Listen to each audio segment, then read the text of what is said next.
you notice that I use your phrase "hot damn" a lot now, Toddy? Yes, I did notice that. What happened to Chico? What? What happened? What? We're back on another exciting episode of Starfleet Boy, where we have a casual and informal conversation about Star Trek. Today, we're focused on Star Trek Lower Decks finale. First contact. Should there be a comma? Was there a comma in the title card? No, there shouldn't be a. I don't know, Paul. You're a resident expert with linguistics. Unless it's Klingon. Boom. It's already starting in on me. Should there have been a part 1 written as well? No. Okay. Because it was the best of both worlds, and then it was the best of both worlds part 2. Oh, well, yeah, because you can't tell them ahead of time that it's. Yeah, if you had a part 1, you would have known. Spoilers. Yeah, exactly. Yeah, I know. Fair enough. It would have been really bad. So, audience, welcome. Nice to see you. We have Ulysses the Pagan here, and also Smooth Cetaceous Operator. It's good. Yeah, it's good. That's really great. Hello, early to the party. Yes, thank you for being early to the party. We appreciate it. I try to hang out in the chats, but I wasn't able to today. Sci-fi, two-dimensional trope. Space is vast. They could have flown around the debris field, even flying less than impulse. They would have had enough time. They hand waved that away, though. They did a great job doing that, right? If we start hating on Lower Decks for that shit, like Star Trek itself just falls to the ground. Like, throw it away.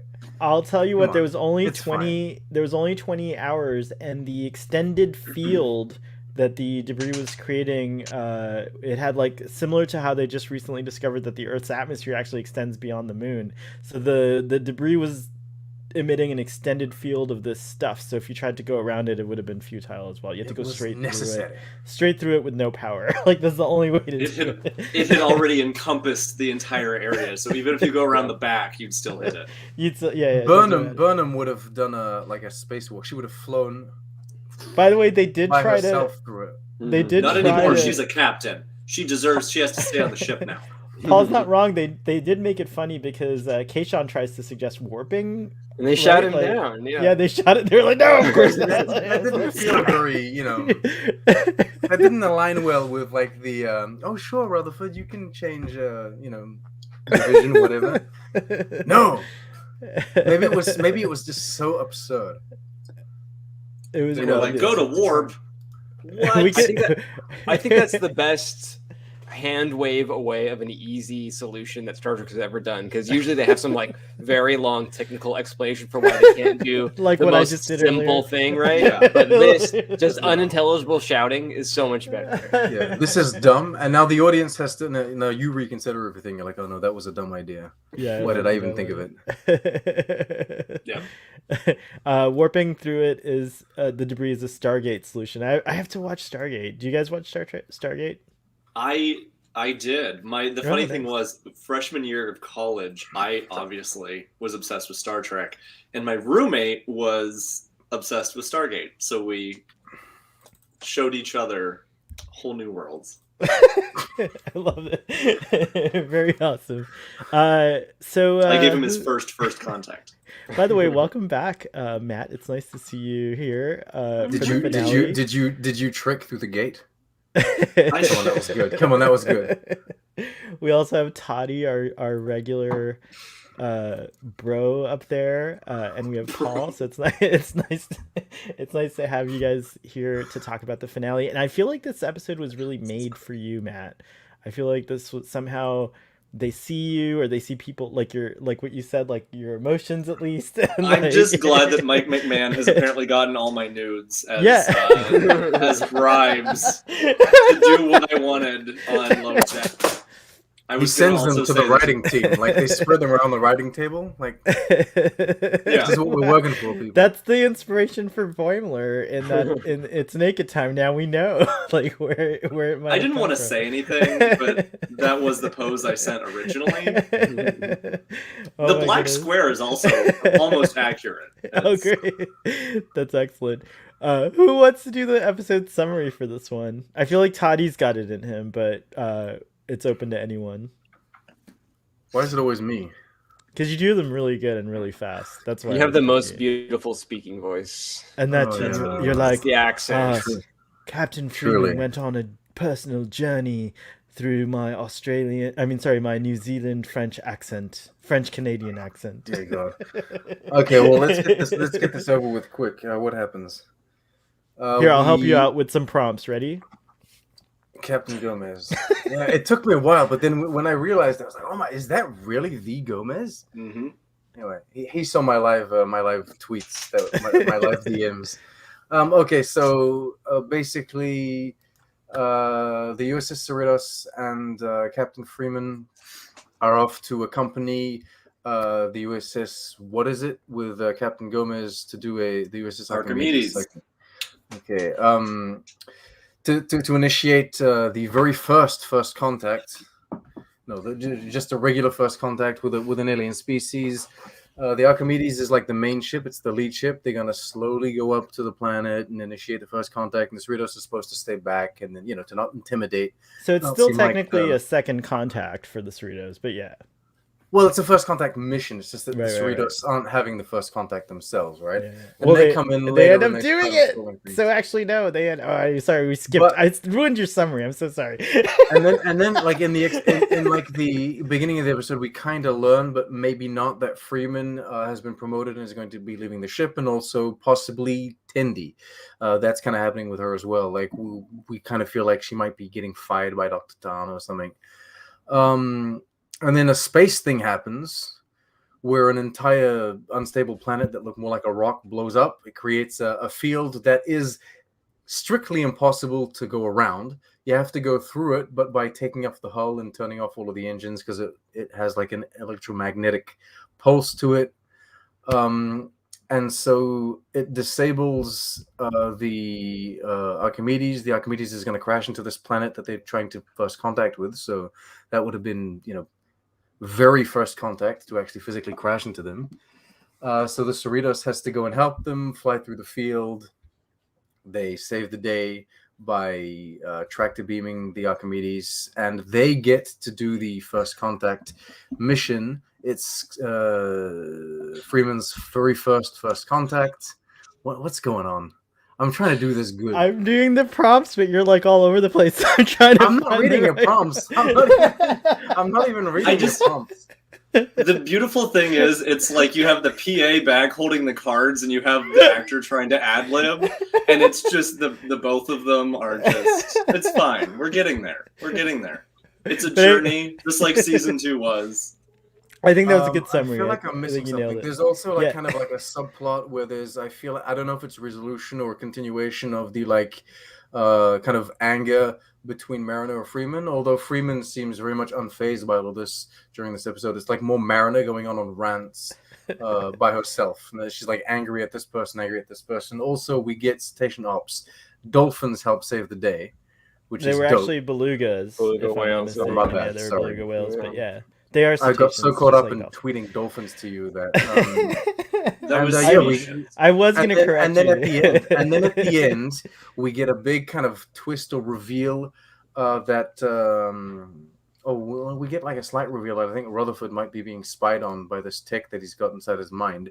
But also we get a big reveal that someone has set up Freeman. And all of the Packlet Planet has been blown up apparently. So we just Wait, look at my Packlet caption. Planet Look at my caption. That's so good. is Praxis. It could be Romulus. No, it was more like Praxis. If you Yeah, look it was at more the- like Praxis, but yeah. No, Too so soon. I don't know what happened. Packlet Planet blew the fuck up somehow. It had a We just boomer. left the planet, It had a boomer. They and so Freeman is being Okay, framed. boomer. And we end on a to be continued. I hope we're gonna get a and now the conclusion. I think we will. Wouldn't that be season, amazing if they that pulled would- Magel's voice for it too? I mean, it's already there. It's recorded. Yeah, I feel like. Yeah. Yeah. If any I hope show's so. gonna do it, it'll be Lower Decks. They have like a. I mean, year I would to- be fine with going to get a George Takei or something to do the and now the conclusion. Or just have the Oh, person who does the computer voice do it. Yeah, Yeah. that's fine too. That's I really want a true. cameo conclusion. Very good summary. Thanks for reading my prompts, but the prompts are useful anyways. We'll use them later. There's like going to be points where they There's come up. so much to unpack in this. There's This so was much to such a good episode. This was such a good episode. Before we begin, though, is it Packlet Planet that really blew up, or was this a fake out? Was it just? I Was that don't- I not think it's Packlet real. Planet I think that we it's actually legit. saw? No, that's got to be legit. I think it was a Okay. Packlet Planet. The 'Cause- boomer went off. Well, they can steal Remember- another one. That's fine. They did at the end of the last episode, with the Klingons, he says to beam another, Yeah. bomb over there. So they must have just tried it out on their own planet, is what I'm assuming. Well, did Don't they drop say? the bomb. Now did the they question say is that, who framed Captain Freeman though? Because some Packlet Planet aside, someone set her up because they Law. it's, So, Paul, what were you gonna say? Well, I was just gonna ask because I only watched it the one time last night. Did they not say that she conspired with the Klingons to blow up the planet, or was that? Oh, me is that just- what they said? Okay. Yeah. So So my Ma'a question must is, have done though- something. Well, my question is that, like, I thought that they would have reported, like, there was the Vulcan ship and the Cerritos. Wouldn't they have filed a report, and wouldn't Starfleet already know what happened there, and they would have known that she wasn't conspiring with the Klingons, and that they would have known that she, like, had diverted to check out an anomaly? Well, that's why I think she's So that's being what- framed. Like someone. But I think it's somebody in Starfleet, too. You think it's the Mm. Dracula Vulcan that framed her? The Dracula from the other Vulcan? ship? Well, Well, it looks look- like a vampire. No, Vulcan. I don't think the Vulcans have anything to do with this. Tillin I- will save the Yeah. day because she has like. I think that she'll be the hero. Someone's gonna have to mind meld with Tillin to find out what truly happened because she knows. I think that it has to do with whoever Riker and crew were after. I think this is cool because, again, they subverted expectations by not doing what everyone thought, like Titan coming in to save the day, or like a big, crazy, Packlet battle, or Packlet's trying to blow up, like what's that? Enterprise. Yeah. They're saving that for Picard. They're saving the Enterprise E for Picard. I 100% No, they're think not. we're gonna Well, see the galaxy, her. the Yes, galaxy's yes, existence we are. wasn't in the balance, which was refreshing. Terry Yes. Metalis is tweeting all the nostalgia on Twitter and like ships of the line and all these things. If she's not in this season, she's definitely in season 3 as like a way to send off this whole adventure. Anyways, we digress. but yeah, I think that the Enterprise E should appear on Lower Decks, but I think she'll appear on Picard for sure. I don't think we'll ever see her again. I think she is safely filed into the tombs. I think she was a No. major motion picture only ship. I like But- that you keep your expectations low because you're gonna go bonkers Yeah, that's when good. she does. Yeah, when she does appear on camera, you're gonna just. I went bonkers just hearing Freeman say "sovereign class." So I saw- the bar of excitement is like, nice. But yeah, I do think she's being framed, and I do think that it's cool that we didn't get like more Titan this time, and that we're gonna probably get more of this story next season. So it's like at least in the beginning of next season, which is pretty neat. Ulysses says Gomez came a long way from dumping her drink on Picard, which is true. and that was such a cute reference that she made too. They gave her that moment to be like, "It's okay, I've done it to a more intimidating captain." I thought it was a little like wink nod, but it was a cute moment. It's a great payoff for the character who was kind of useless in the Next Generation. Like I found her really annoying in TNG, but Yeah, I agree, and I thought they kind of underutilized her. I was expecting like something. Yeah, I feel like But- they introduced her in a way that we were going to see more of Sonia Gomez on TNG, and I'm not sure what happened or if that was even ever the plan. But I think the intention was to get her in a relationship with, but Geordi. yeah, Was it Geordi? Is that who it was? yeah.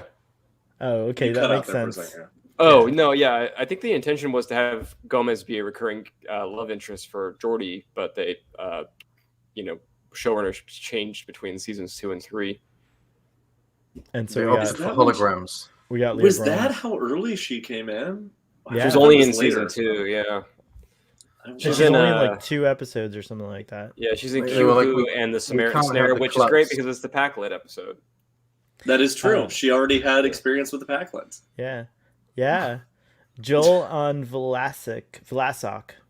Joel and Valis. Okay, sorry if I'm butchering your handle.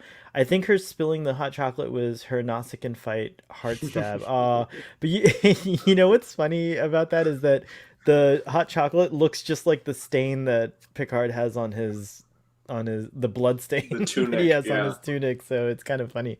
But yeah, totally, that's the moment Q would take her back to, and then she's Lieutenant, and she doesn't do it, and then she's Lieutenant Gomez. That's great. And then she ends up being like a lieutenant on a California class. And she never gets anything. She doesn't get the Obina. Is that how you pronounce is that the new? I know I should know this. The Archimedes is an Obina. The Archimedes, yeah. It's, what is it, Obina class? Is that what I think it's Obina, right? Yeah. So did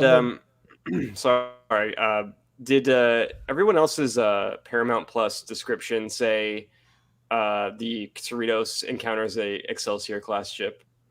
Yes, it did, which is wrong. Because they kept saying, no, it's not an Excelsior class ship. It's a whole new thing. Paramount, tell it to Paramount, man. They even...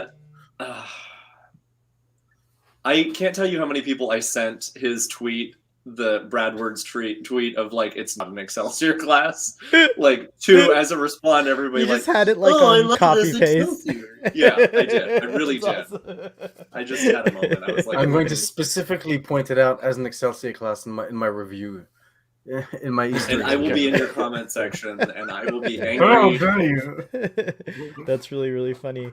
Smooth Station Operator says Rutherford's memories of Tendi. Yes, that was heartbreaking. And then Toddy alluded to it in his summary. But yeah, what's up? What do you guys think is up with Rutherford and that memory? I'm thinking a Section 31 type little covert because there's a very strict rule about non bio thing, eugenics. That word didn't come to me in the Federation, so I'm wondering if this is a way to like get around the whole eugenics, like added implants, not because they're necessary but because you want to enhance yourself. It was suggesting that it suggested something about like him something about like not remembering yourself. It was weird. Yeah, it was. But I hope it's not Section 31 though. I hope it's not something. I hope it's not something like evil. I hope it's simply that like a terrible accident happened to him, maybe, and they don't want like the doctors or someone that was involved didn't want him to remember like or didn't want him to live through the trauma. Maybe he was in like an EMH situation where the doctor keeps looping back to his terrible decision, and maybe Rutherford was like in that kind of situation, like he couldn't stabilize his mental self, I guess. So the Vulcans came in, they're like, you know what, we're gonna give them this this Vulcan implant that will stabilize his emotions. I have a rule against speculating nowadays, but if it was me writing the show and we were going to do like a Section 31 thing, I would have it be the lower decks of Section 31. All right, saved it. You just saved it. I was like, no more Section 31. Now I'm like, yes, more Section 31. But we have to see them be like bumbling idiots, and they're not as like smooth and covert as like all of the other ones.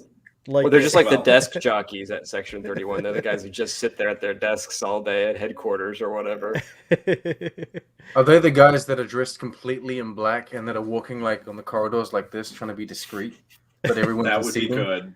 That would be good. It could be a Romulan LaForge spy cam thing. That's cool. That I like that idea too, because it totally could be.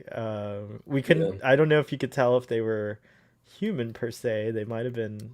I know. Now I want to go back and look. Yeah. This has turned into a speculation for season 2 video.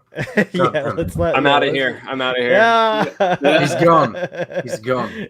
Paul doesn't speculate. I'm sorry. This was a very exciting episode. I was on the edge of my seat for like the whole thing. It was, I don't know, there was suspense. It was thrilling. It was very action packed. It felt cinematic and like movie like. It wasn't like the entire universe that was in peril. It was just one ship and just one planet, dare I say. But the whole Ransom trying to pilot the ship through, and then the rocks hitting him in the face, and like everything felt so big. And I absolutely loved it. And the animation was amazing. The voice acting was flawless. The music gave me like First Contact vibes sometimes. Yeah, the music's outstanding. I've been listening to the soundtrack. Chris Westlake, I think. Awesome, awesome music. Nice little homages to all of Trek. What is that?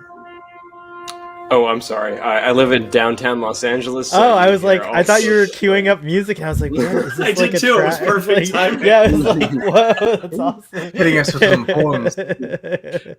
Yeah, the music was great. What did you guys think of the? And I guess this is more a question for Matt, but what did you guys think of the Cerrito de-skinned and like the Cerritos de-skinned and like the underneath? Yeah, okay, go ahead. Matt. Like I don't write about starships for a living, but sure, go ahead and ask Matt. I know, but he is the self-proclaimed Hey, look, starship whore. This is the so I closest. gotta This say- is the closest you're gonna get to starship porn. It's like a naked starship at this point. Exactly. I mean, I am always absolutely all for them coming up with some new idea to do with the ship that is just totally like, it doesn't quite make sense, but makes sense in the plot.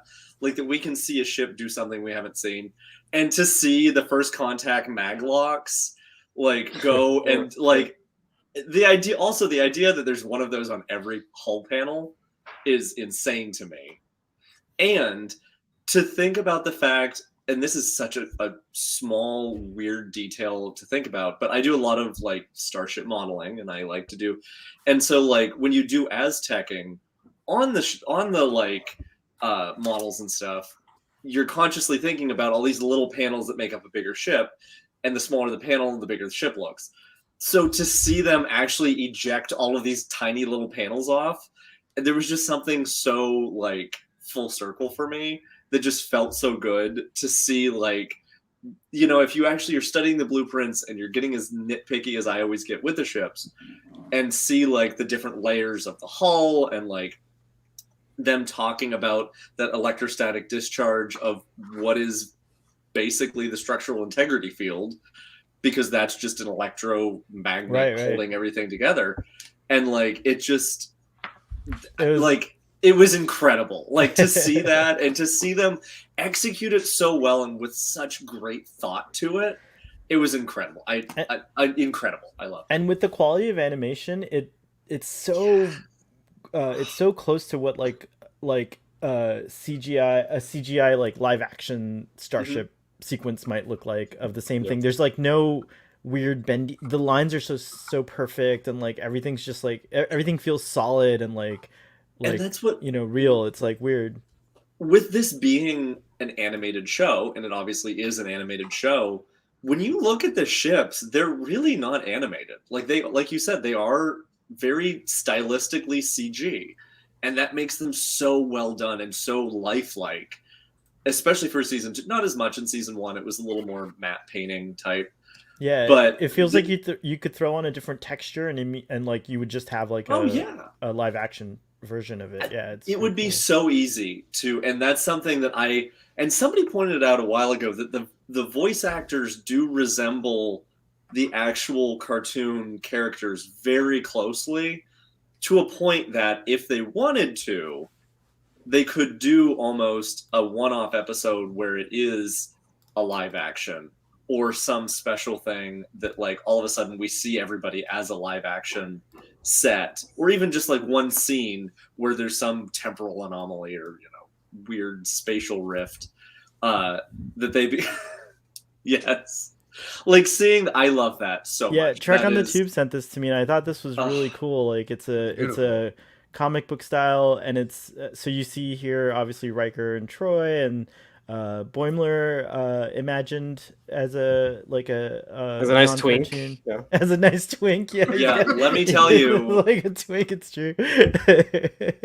Yeah, he's cute. And then there's Tendi and Rutherford and Mariner in this one, and they're building the Cerritos model here in the foreground, and I guess Mariner's having a drink at the bar. But yeah, it's super. I love this style of art. Whoever did this, like comic book, but really cool. Incredible.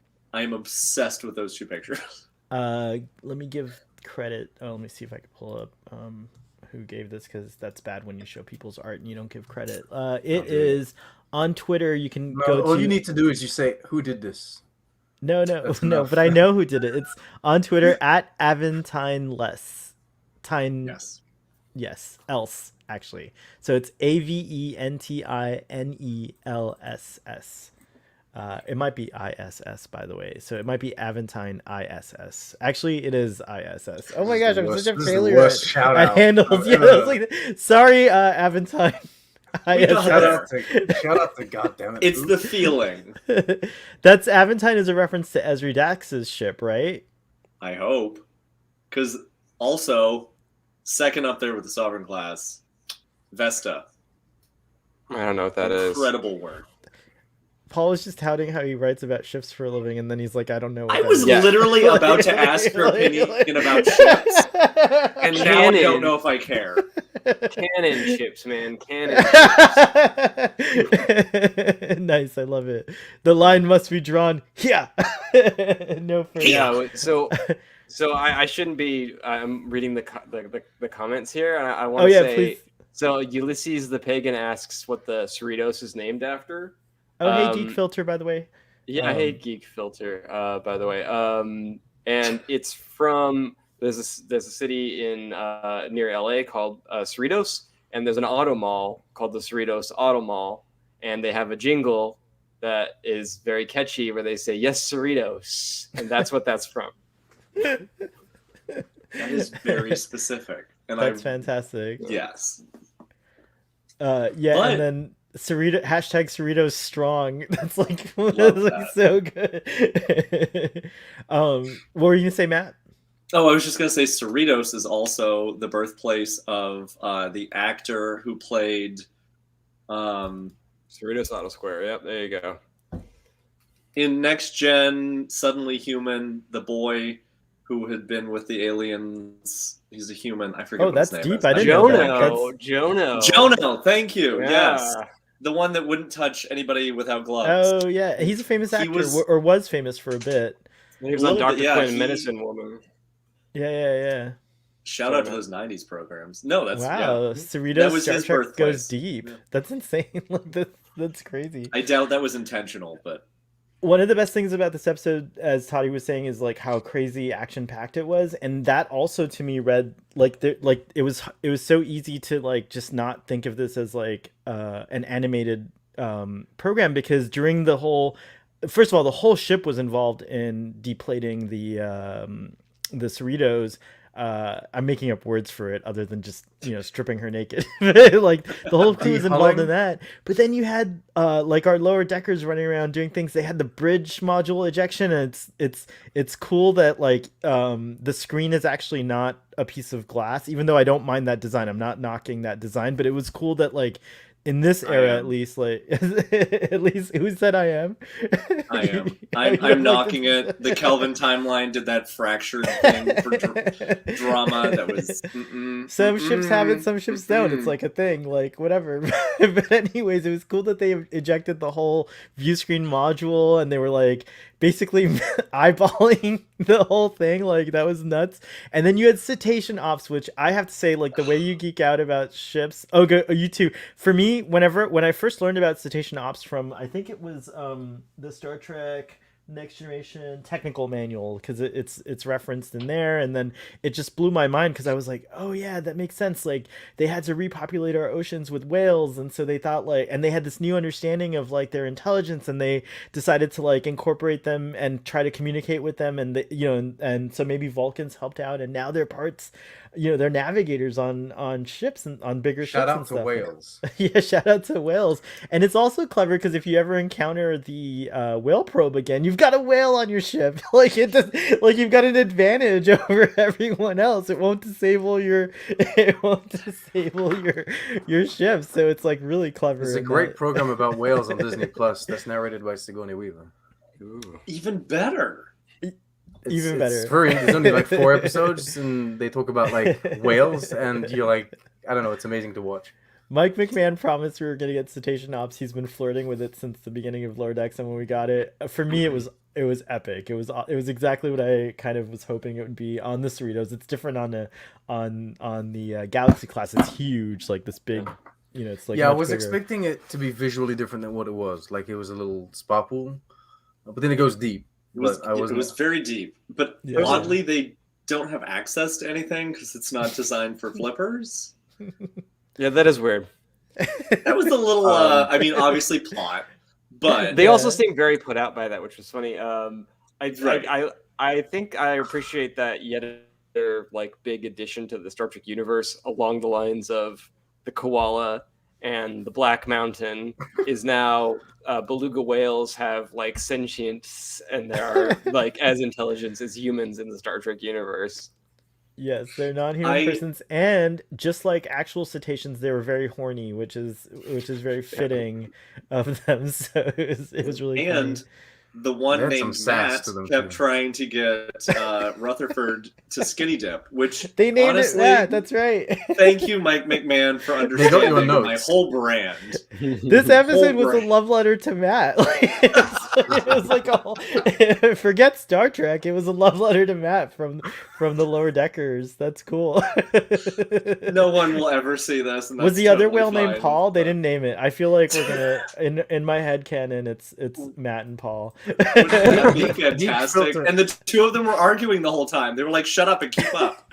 That would have been Geek really. Filter, If that had says, happened, I would have just died. Geek Filter says those were dolphins, not whales. They And were. instead- I don't know. Like I On- thought they were. I feel like assumed, on- but maybe I'm wrong. I Maybe feel I'm like incorrect. on. And he says that there was one panel that was made for flippers, Mm. but I didn't see that. I It guess went- I meant it went by too specifically fast. the mag lock. Yeah, they can't do that.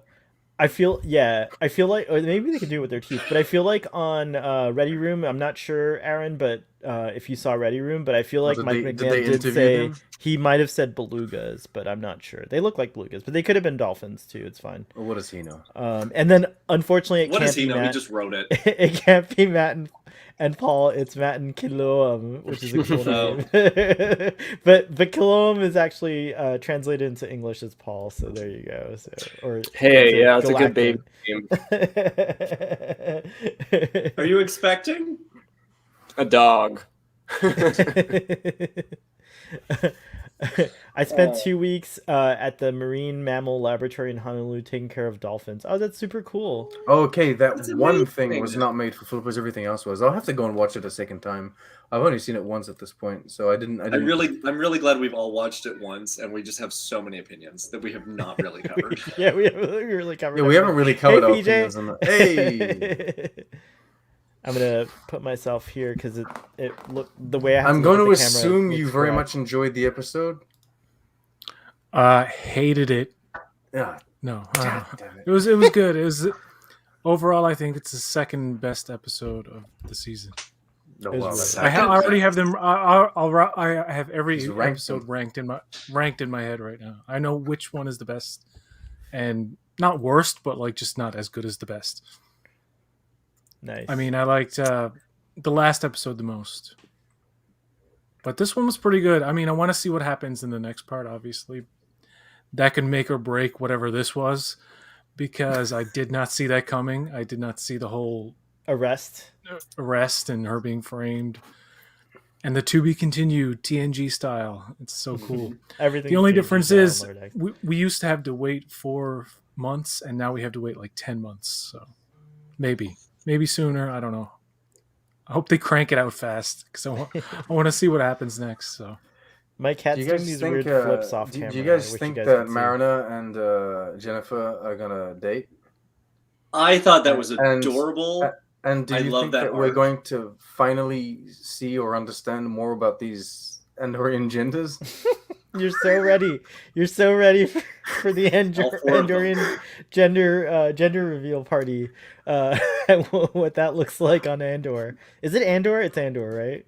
Yes, no, It's Andor. yeah, is, Andor's the planet. They live on the moon. Yep. Andoria. The moon is people. is Oh my their gosh, this is planet. amazing. I didn't know that dolphins like to hug and kiss humans. Like, what is a dolphin kiss like? That's so cool. I want to experience. I live feel like close it's enough to very dolphins. aggressive. Dolphins are dreadful beasts. It's So they probably rape, don't they? What's that? Dolphins are dreadful beasts. They rape. They rape. It Don't came out of they? They nowhere. do? No, I don't know. Is that true? I mean, we don't want to From talk what about I they're understand- animals, dude. Like- Well, not the ones in Starfleet. But they'll also They- get high off pufferfish, and I appreciate that. Wow, dolphins are complicated. Complicated Very beasts. intelligent. Yeah, it's really crazy. I mean, give them their Um, own starships at this point. They make those beautiful Don't. rings, the ring bubbles. That's one thing that I really love. No, Aaron, never shut up. And also, if you ever want a link to come on, you're always welcome. In the Uplift books, David Brin has the dolphins have robo arms they wear. Oh, that's interesting. That makes sense too, that they would have stuff like augments and stuff, augmented stuff. Let's see here in the comments. Would it be considered augments, or would it just be considered accessibility?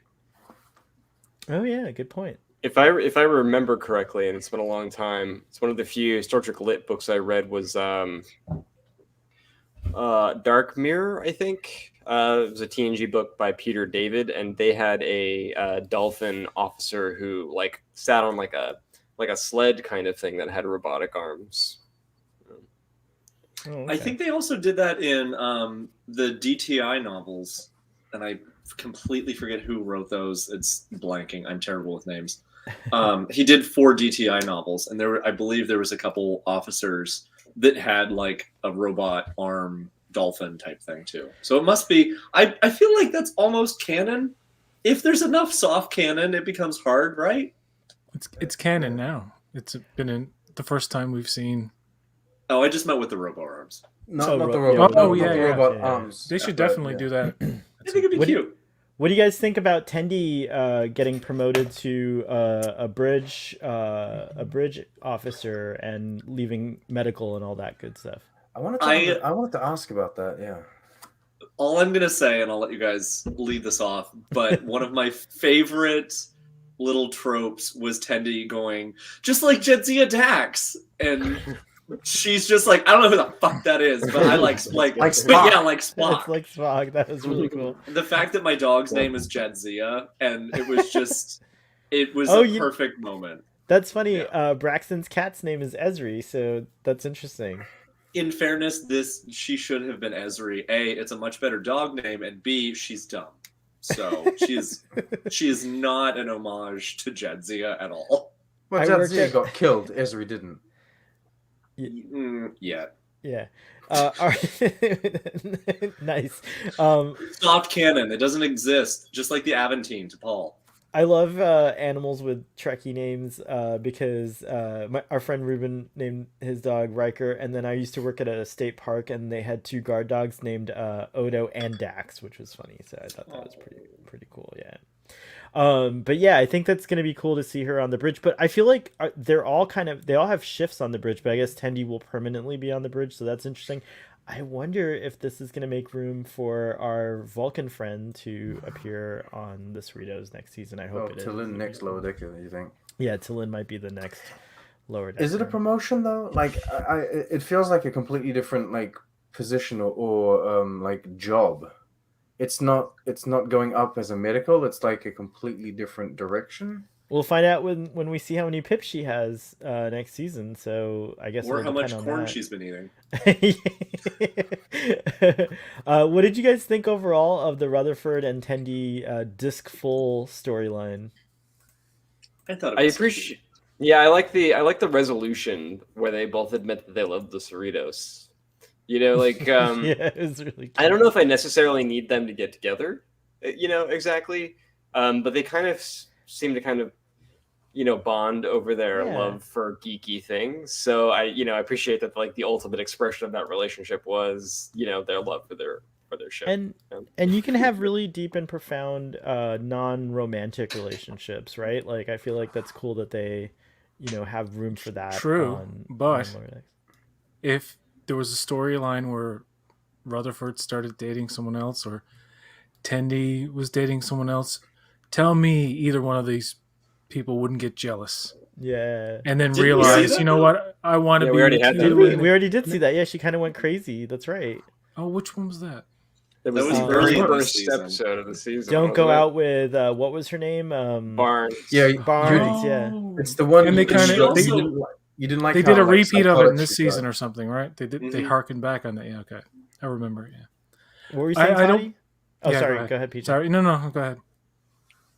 I was just saying that it was the one that PJ like got mad at because like Tindy went full overboard.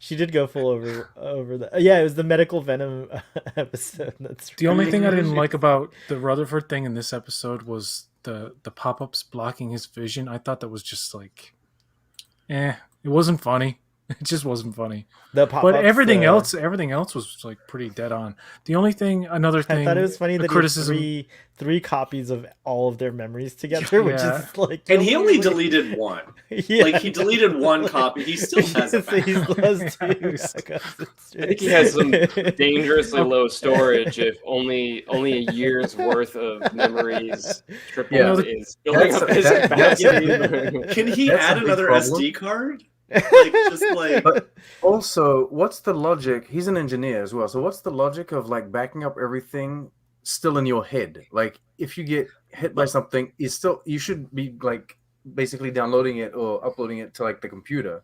So the Or funny the ship thing or I something. noticed, and this I don't know if this is me just making this a tie-in or if it was a genuine thought out tie-in, but in DS9, O'Brien is arguing with one of the Cardassians later in the seasons, or maybe it was a Romulan, and they were like, "Why do you have triple redundant backups?"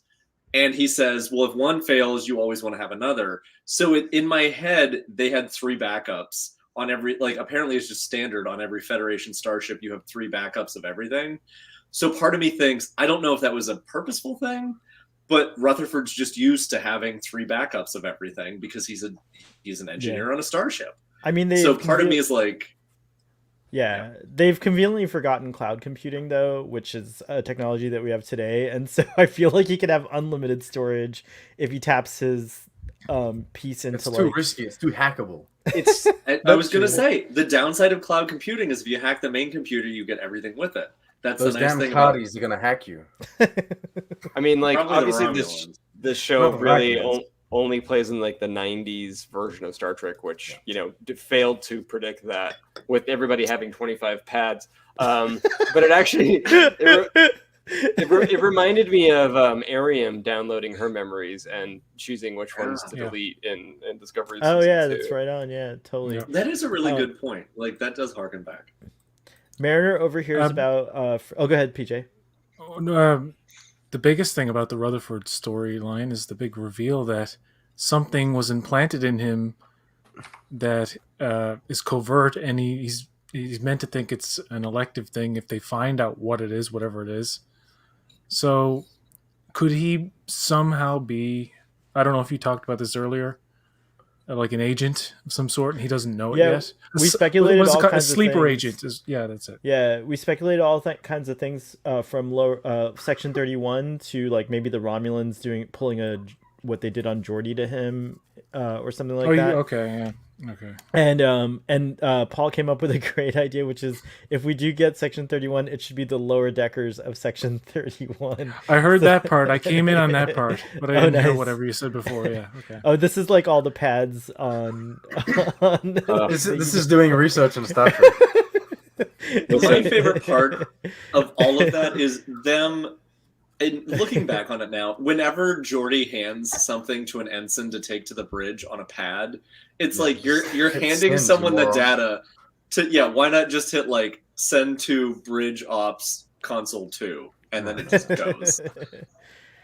It looks cool though. It It looks cool does though. Like look that cool. screenshot of Picard with all those light up pads on his desk. That looks real slick. So Yeah, but it doesn't look slick because it's on the Enterprise E. well, sure, there's that. We need to have that discussion because and Matt will have a lot to say about it too. Well, let's go ahead and go into that. I want to go and I'll put up the maybe because this might take us to the end of the discussion, which is all the ships. Like everything was there, including what looked like the ones from Well, Picard. I have to leave at So- 8:30 precise. So, Yeah, like, that's if you what I'm guys want saying. to carry we might can. wrap it up on this one. Go ahead, So go wait, ahead. does this start my 3-hour dissertation? On it, or is that, like, No, we are gonna talk that's- ships soon, though. I feel like next week I'm off all next week, so we can just have a ship pod if you He's gonna want. do 5 podcasts a day for like this whole week. I'll let someone else start. I'm gonna let someone else start. I have a lot. PJ or Paul, I'll let you guys. One of you guys take it. All I saw was the Parliament class, the Nova class, and then there was another California class, and then also the Oberon class, or The Oberth class. no, Oberth. no, There I'm was an talking Oberth, I about think. right. There was that, but I was talking about the Archimedes, whatever class that one is. Oh, the Obina. Obina Obina. class, Sure, and yeah. one more. They say that in the episode. It's Yeah, an they say Obina it's the class? Obina. Okay, because in the They don't say- description, they No, don't in No, the say Mike description it McMahon. says. Oh, Mike McMahon said it. Okay, because in the description it says It does say it's, Excelsior an Excelsior class, yeah. class. The creatives. Mike called it, McMahon. Like, they'll have to fix that. That was like Les Moonves returning to screw around, and he's like, it's got to be an Excelsior class. I don't know, but I don't But know. did everyone 'Cause- realize why they made it look like an Excelsior class? It's a very, I think, this is headcanon speculation. Close your ears, Paul. But did everyone realize that, like, I'm thinking that the reason they made it look like the Enterprise B, the Excelsior, I don't want to even say the Excelsior, but like specifically with the like with the fins? bulgy fins, did we notice the shot of when the planetoid blew up and hit the ship? It was the same shot when the Nemesis or the Nexus, Nexus the ribbon energy ribbon, yeah, hit the Enterprise B. yeah. So I think that's why they made it look kind of like that, so that when it hit, it had that same visual I thought it was with the purple and everything that way. I thought it was an homage to the destruction of Praxis. That was what I was thinking it was. That's totally what Packlid Planet I was. could see but it that could too, be both. yeah. Oh yeah, it could be both. You're right. It does. Wow, Well, it fits both. those I- Excelsior classes are getting constantly. Actually, what you described, the wave hitting is, and the purple color is the Praxis explosion. Actually, because Well, what the Nexus was Yeah. orange, and it just bites Oh, a yeah. piece of the B off. Now that That's I right. Okay, You're well, right. I live tweeted at you. I said, "OMG, they went full Nexus." That was my live reaction. to That's the where I movie. got that into my. Yeah, oh, there we go. There we go. I see. Wow. You're Yeah, right. okay. It does, and that is Oh, yeah. exactly what it looks like at Yeah. lower decks. Exactly what That it is looks a like. lower Well, deck that is one. lower decks. Oh, I'm I mean, sorry. like, hey, God Matt's damn it. drinking wine here. Like, he's. I didn't want to leave it up to Well, Well, his actually, Second. Paul's drinking too. Paul's drinking too. So Yeah, we don't maybe wanna get flagged. you Nope. guys have to come on an After Dark. What were you gonna say, whatever Pete? it's an homage to, just visually, the show Star Trek 6. is really outstanding. And Yeah. just like, yeah, if it's gonna be It better in feels season such 3, that moment just imagine how good it's Shields. Oh, it's okay. cheers. Don't tell me that was an asteroid or what is it? Don't tell me that was an accident. asteroid. There's an incident. That's right. It's like What's Oh my Sulu's gosh. best line in Star Trek 6? fire apart then. Does he say "Oh my"? Because he, That- He doesn't. No. He does not. Oh, I think my kitty let himself out and He, back he, in. he Weird. says "Oh my" in the Terra season 2. They got him to say "Oh my" in the Really?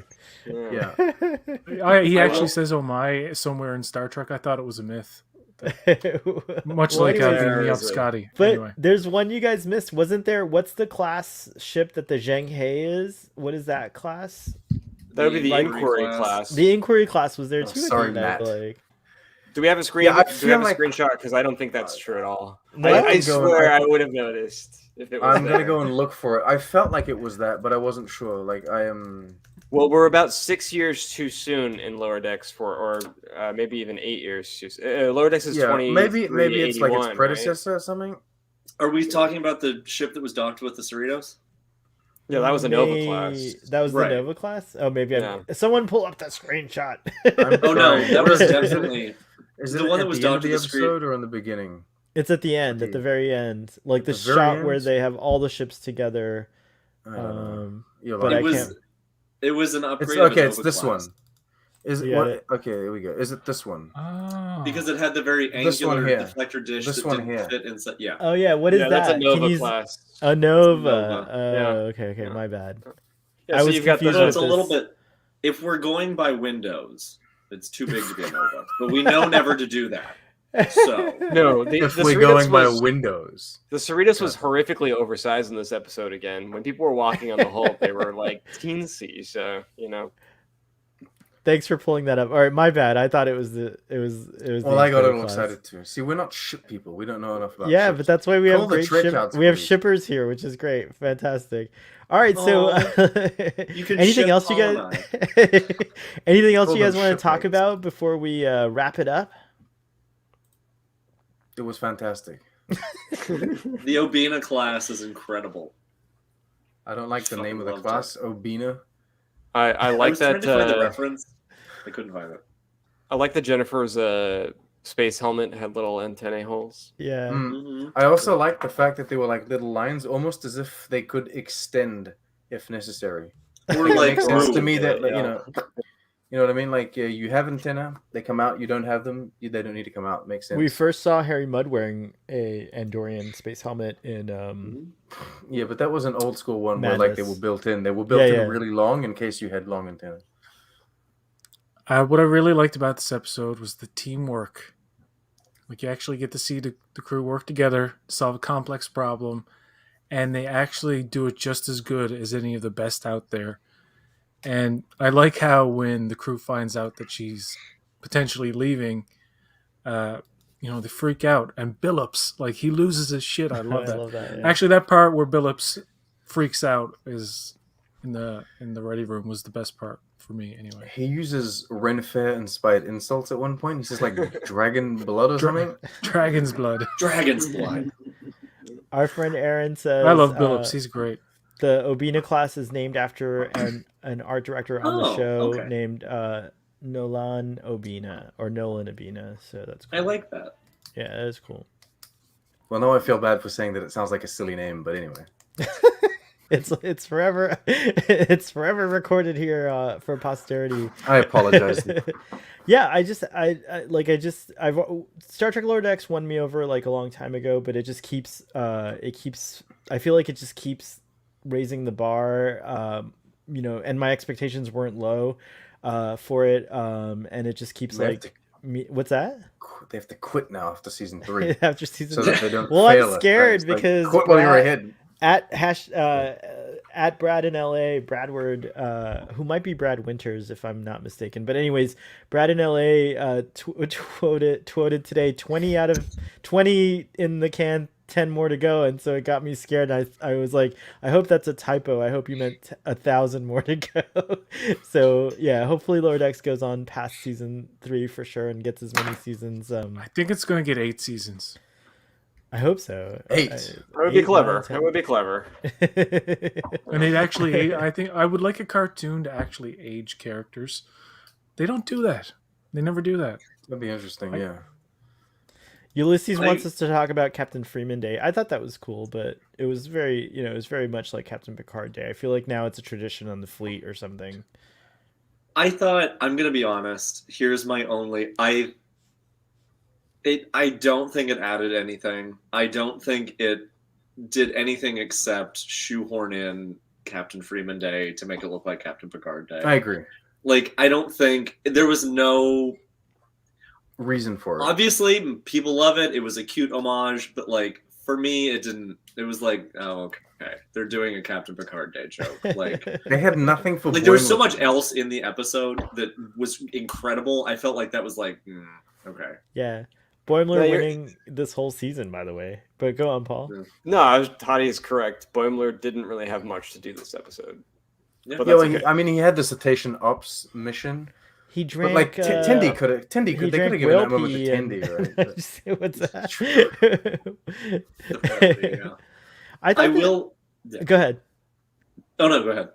I was just gonna say I thought it was cool that like the Lower Deckers kind of this season, like we still had the Tendi Rutherford pair up, but Mariner and Boimler were doing their own things in the episode, which was really neat. And Boimler's the one who's who at least on the surface has grown the most, I feel like, from last season to this season. And they addressed that on the Ready Room too. Mike McMahon says like that it was very intentional and it is obvious, but Boimler's like the most Boimler got his like season basically. He got his moment this season. He was just winning across the board this whole season. And gosh, there's so much to talk about. Like Mariner kind of went the opposite direction in some ways, and like it was interesting the whole thing of like how when she and Captain Freeman were fighting, and like the whole thing about her lowering her defenses, and it really hit me in the heartstrings when Captain Freeman took that jab at her and said, "You're not like Captain Kirk at all," which is her hero, obviously, because she's like, "I'm like Kirk," you know, and that was like such a like a thing that a person can do. That's the worst thing a person can do, but especially your mom, like could do it. It was great. It was a different dynamic too, because it wasn't like bickering and fighting. It was like Freeman, she has other shit to do right now, so she's not gonna deal with what your Mariner bullshit. She's just like, you know what, fuck off. You're not like Kirk because you're like this. Move out of my way. I got like a yacht to pilot. Doesn't she say that she's insecure too? Yeah. I mean, like, she just straight up calls her out for being insecure, and that's such a revelatory. You know, we all kind of knew that about Mariner, you know, but like having somebody else say that is real nice. Yeah. Especially her mom. And she even points out when Mariner's like, "Oh, you should have told everyone, and I did it for you because I knew best." And Freeman's like, "You have so much to learn." She just called her out like, "Listen, I know you think that you are a great officer and you are all this, but I'm the captain and I have earned this captaincy, and you still have a lot to learn and you need to stop." And it was just one of those things where like, I have a day to save. This isn't just another second contact mission. Like, shit's happening. Stay out of my way. I'm the captain. Even though I'm your mom, I still love you. Know your place. And I thought that was a really good like summary. And then she still tells her that she loves her. She's like, "Hey, I was an asshole too. I love you. Get to work." Yeah, like she still brought it back. It felt so good. It's good for the show too, because now I feel like the show can kind of move on from this, and in the same way that like Boimler, you don't think they're gonna do that? In the same way Boimler grew this season, I feel like now they can have Mariner grow next season. You don't think they're gonna do that? Well,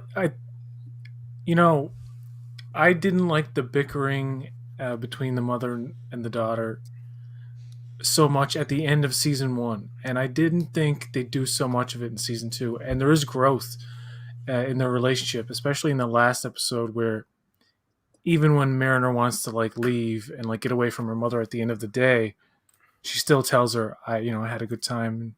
I did too. It was very sweet. So you know that the relationship is stronger than it's been. But in this episode, they do the bickering thing again, and it's like, okay, this, and like you said, I mean, it was all laid out on the table in this episode. Is there any reason to keep it going again? I think they may here and there, just for like they may think it's funny. I don't know, but I don't think they're going to. I don't think they're just all of a sudden going to get along in the next season. That's all. Hopefully not, because that's their relationship. Hopefully it's not to the extreme that it was occasionally this season and even last season. But that's their familial relationship is, they have this bickering. So well, it's going to be very interesting. Season 3 is already in the can as far as writing, I think, and they already started working on it. So hopefully it comes out. Well, we have a lot of Star Trek in between. Well, they've been doing the voice work for it for months now, so. I mean, they could be animating at this point. Just release it as a podcast. Come on. Yeah, totally. It's like, just we see how successful that is. I will have to say, my one parting, I thought it was fantastic that, and this is a ship thing, all of the ships we saw, if we go back to Freeman and Space Dog, and we laughed in season 1, like, I don't want it to look like the Sovereign class. And now every ship we have seen with a refit this year has been looking like a Sovereign class. It was a legitimate, it wasn't just like an offhand thing. Apparently Starfleet is making every new ship look like a Sovereign class. I mean, well, so I just thought that was a nice little tidbit. Yeah, those are the most advanced nacelles like right now, and like, it makes sense. Yeah, it's just hilarious that now we're seeing it. Like we're seeing why she was like, please don't put Sovereign Class nacelles on the Cerritos. Like, please don't give me a yellow deflector. I really love the Cerrito nacelle style, so I hope it stays that way. A 10 out of a 12 out of 10 for me because I gave an 11 to the previous one, but only because it's In the words of Shax, this is madness. It's not necessarily my favorite episode because I still think the previous one might be my most favorite one, but I will just say that as a season closer, it wraps everything up so nicely, and it just like really. Well, it doesn't though. It ends on a cliffhanger. Well, yeah, but like Red a lot of wraps. things. And It then it wraps adds a a lot of little- things. yeah, Yeah, and it listen, adds like something for us to wonder about for next season. Like for example, are we gonna get a temporary captain on the Cerritos next season? A It's gonna be- Jellicoe type. Yeah, a Jellicoe how type. about Who that? knows? Right. Yeah. Somebody with a riding crop. Yeah, there it is. There it is. Yes, there we go. So who I knows? still want to know what the in-universe thing was that he was carrying around. Yeah, I that's an still have interesting never known. Captain Styles. Mhm. Anyways, so yeah, I'm super excited. So it gets a total 12 for me, and this season's a 10. It's an Total awesome, 12. yeah, total 12. And also just like the Seattle Seahawks, the 12th man is the fan. So there you go. That was very PJ, hint of you. It was. PJ, what do you give this episode? A 9. Nice. That's good. It's really good. Paul, what do you say? I'm gonna give it a 9 too. I think I gave the last episode a 9.5. 0.5, yeah. So it was a little bit of a step down. I just want to say that I had low expectations for season 2 because I didn't think there was any way they could match the quality of season 1, and they actually surpassed it. So yeah, it's a good show. What about you, Toddy? Well, I agree with PJ and Paul. They gave the correct rating. 9. They have the correct opinion. No, I think it's a 9. I think it's just as good as I don't think I've given the show a 10 yet because Your hype video from earlier made it seem like you were gonna give it a 10. I gave Just my FYI. first 10 for Yeah, the you last did. episode. It's true, you did. Oh really? Like of all modern Trek. I mean, No, wow. I mean, yeah, this is some, great. Like, some I Discovery episode gets close, but yeah. New I can Eden is nitpick definitely what? a 9. 9.5. I'm sorry. Subspace communication error. What? Discovery Discovery creates Guardian, Discord. Season 2, whatever. episode 2 of Discovery, New Eden is one of the best It's true. That is a really good episode. modern It is a Star good Trek episode. episodes. Yeah. It is a good episode. I think. Anyway. I like Well, it's Project not as good Daedalus as too, this. the Arium episode. I like that That's one. really good one too. New Eden. You know, was really good. I think this one a 9. I think it's fantastic, and I do think that it surprises me, but I think that season 2 is it just edges better than season 1, and I don't know how they managed to do that. I was expecting season 1 to be as good as season 2, season 2 to be as good as season 1, because I thought, they can't really top this, but they kind of did.